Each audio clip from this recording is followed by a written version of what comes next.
잠깐 해보도록 하겠습니다. 이재명 후보와 관련된 얘기는 주제는 저희가 주제어는 계획 없다로 잡았습니다. 이 계획 없다는 이제 홍남기 경제부총리의 얘기인데요. 이재명 민주당 후보가 다주택자 양도세 중과에 대해서 1년간 유예하자라고 제안을 했는데 정부와 청와대 모두 반대 입장입니다. 홍남기 부총리와 정책실장 얘기인데 차례로 들어보겠습니다. 다주택자 양도세 중과 유예 사안은 시장의 안정과 정책의 일관성, 형평 문제 등을 감안하여 세제 변경 계획이 없다는 점. 좀만 더 기다리면 그 시장 하향 안정이 아주 분명하게 나타날 수 있기 때문에 그 이후의 선택은 다음 정부가 또 할 수 있지 않을까. 다만 지금으로서는 좀 선택하기 어렵다 하는 점 말씀드립니다. 예, 정부의 부총리, 청와대 정책실장 얘기를 들었는데 일단 이재명 후보는 세부담을 낮추자라고 하는데 이게 현실적으로 어떤 문제가 되냐면 경제부총리가 그럴 계획 없다라고 하는데 여당의 대선 후보가 계속 1년 유예를 하자고 하면 지금 만약에 집을 다주택자 중에 파려고 하는 사람들은 이걸 팔아야 될지 말아야 될지 오히려 시장만 혼란만 주고 있는 상황입니다. 먼저 세게 이제 이재명 후보 얘기니까 공격을 하시죠. 그러니까 그게 그거잖아요. 이렇게 3개월, 그러니까 이런 식으로 계속 가다 보면은 1년은 1년도 아니에요. 3개월간 예. 국민이 어떻게 정책을 믿을 수 있겠는가라는 생각이 들죠. 그러니까 국민에 대한 배려를 전혀 하지 않고 예. 문재인 정부를 진짜 바닥까지 내리려고 하는구나. 예, 문재인 정부 때리기가 너무 심한 것 같다라는 생각이 좀 들고 있습니다. 그리고 대통령의 역할을 얘기 안 할 수가 없는데 이 정책을 수립하는 과정에서도 태도라는 게 상당히 중요하지 않습니까? 근데 그 태도에 있어서 국민의 소리를 듣고 뭐 이렇게 좀 정리를 한 다음에 정부와 얘기를 해야 되는데 지속적으로 싸우려고만 든다라는 것은 상당히 큰 문제라고 저는 생각을 합니다. 그래서 왜 이러한 사단이 났느냐라는 생각을 해보면은 결국은 포퓰리즘이고 표를 얻기 위한 건데 지금은 표심에 그 신경을 쓰기보다는 본인의 진심에 예. 좀 더 신경을 쓰셔야 된다. 그게 이재명 후보가 앞으로 남은 3개월 동안 하셔야 될 일이 아닌가 싶습니다. 예. 어떻게 보십니까? 저는 일단 뭐 사달이 난 거는 없다고 생각하고요. 이게 어제, 그제, 그리고 오늘까지 해서 어느 정도 지금 상황이 정리된 것 같은데 그 이재명 후보도 사실 이게 이 양도세 중과 유예 문제는 현 정부하고 새 정부의 입장이 조금은 차이가 있을 수밖에 없는 문제거든요. 왜냐하면 아직 정부 안 나왔습니다. 새 정부의 네. 가능성이 네, 아니, 가능성이죠. 아니, 그러니까 네.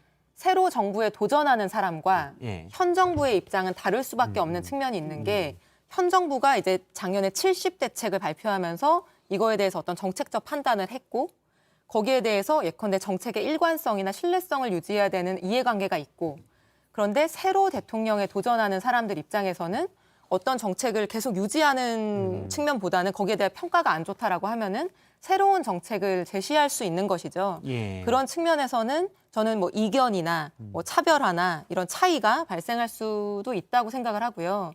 어제 김부겸 총리께서 이제 라디오 인터뷰하신 걸 보니까 이 중과유예에 대해서 뭐 고민, 우려하시는 점이 두 가지인 것 같아요. 첫 번째는 이미 5월 말까지 중과유예 한번 했었는데 그때 매물 뭐 나오는 효과가 별로 없었는데 이제 와서 있을 것이냐라는 이제 실효성의 측면.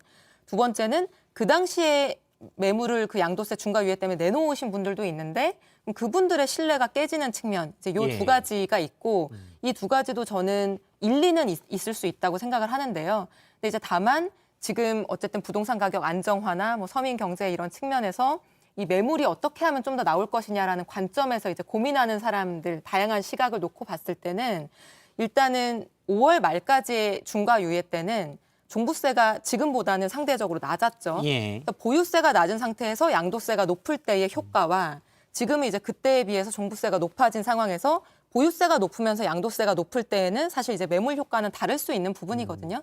그 부분은 이재명 후보가 얘기를 한 것이고, 근데 현 정부의 입장에서는 정책 신뢰 때문에 이게 어렵다라고 한다면은 이제 내가 당선이 되면은 그 이후에 하겠다라고 말씀을 하셨고 그것을 위해서 이제 TF 워킹그룹 같은 걸 만들어서 좀 종합적으로 보겠다. 원래 오늘 말씀하셨죠. 의총을 해서 이 부분을 논의한다고 했는데 이제 갈등이 당내 다른 목소리들이 바깥으로 나가는 게 부담되기 때문에 다주택자 양도세 중과 유예 찬반이 그래서 이제 정책의총에서 이 문제는 논의하지 않기로 한 거죠. 그냥 워킹 그룹 만들어서 하겠다. 뭐 논의를 하지 않기로 했다기보다는 어쨌든 그 지금 당장 결정할 문제보다는 사실 지금 현 정부가 여기에 대해서 뭐 강하게 반대한다라고 하면 실질적으로는 이거를 바로 이렇게 유예를 추진하기는 어렵거든요. 그래서 그렇게 될 바에는 조금 더 종합적으로 세제에 대한 검토를 워킹그룹 만들어서 하자 이렇게 얘기가 된 거죠.